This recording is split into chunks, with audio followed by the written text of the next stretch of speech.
kebijakannya Pak Dekan kan jelas bahwa lulusan vokasi itu eh, bukan hanya mencari kerja tetapi juga menciptakan lapangan pekerjaan, sehingga di program-program kemahasiswaan untuk tahun depan misalkan kami memprogramkan untuk memberikan hibah kewirausahaan kepada mahasiswa yang jumlahnya relatif besar, ya hampir mendekati 700 atau 800 Pak, 800 juta, nanti akan dibagi per kelompok-kelompok. Harapannya nanti eh, mahasiswa yang mendapatkan hibah kewirausahaan ini kedepannya selama menjadi mahasiswa mereka sudah punya usaha, dan harapannya keberlanjutannya setelah dia lulus dia dapat mengembangkan sendiri dengan teman-temannya. Itu ini yang kita harapkan, karena sebenarnya mereka punya potensi. Nah, potensi itu yang kita coba untuk eksplor dengan memberikan apresiasi, memberikan insentif.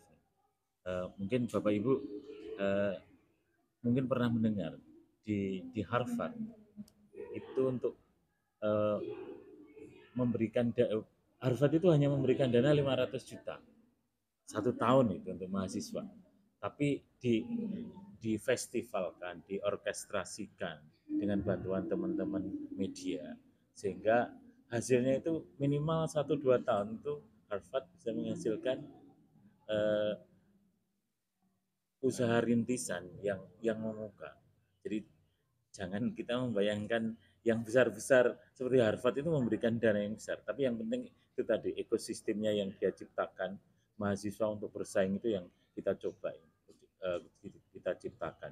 Dari mahasiswa kita akan berikan insentif, ekosistemnya juga kita bangun, kebutuhan-kebutuhan melengkapi misalkan untuk usaha, untuk pameran dan seterusnya, dan proses pembelajarannya dan seterusnya kita coba lengkapi, ya tentu pelan-pelan, sehingga nanti ekosistem yang tercipta itu adalah ekosistem kompetisi di antara mereka, dan kita istilahnya memfestivalisasi, memberikan insentif, memberikan apresiasi, harapannya ya mereka bisa berkembang dengan sendiri. Saya kira itu. Mungkin fokus apa yang diinginkan fakultas?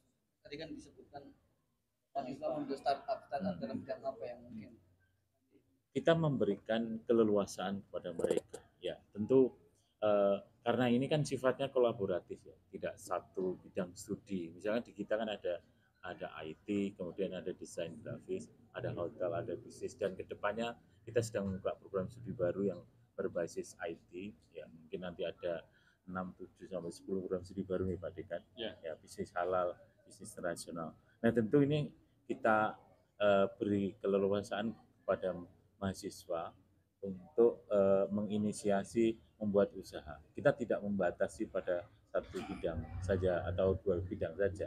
Ya, kan kadang-kadang itu kan tergantung kepada ini. Di pasar itu yang kira-kira yang belum dipenuhi oleh produser itu apa. Nah, itu yang kita berikan keleluasaan. Kita tidak membatasi bidangnya, fokusnya, karena kadang-kadang kalau startup itu kan agak agak ini Mas ya, enggak. Pak, untuk tahun lalu mungkin atau tahun ini berapa Pak dana yang diberikan? Karena tadi tahun depan kan Ya, Pak ya. tahun ini relatif sedikit Mas ya. Hanya kemarin berapa, 130 75 itu. Nah, tahun depan itu hitungan saya itu lebih dari kalau nggak salah sekitar 600 700. Termasuk peserta yang sekarang ini ikut Pak. Kalau selagi belum lulus mungkin saja mereka. Nah, nanti memang dibagi kelompok-kelompok. Nah, tentu tadi saya dibilang oleh Mas Angga, nanti prosesnya ada proses seperti halnya kita menyusun startup baru Mas ya. Ada proses coaching, ada proses dan seterusnya, ada pendampingan dan seterusnya. Mungkin Mas Angga yang tahu.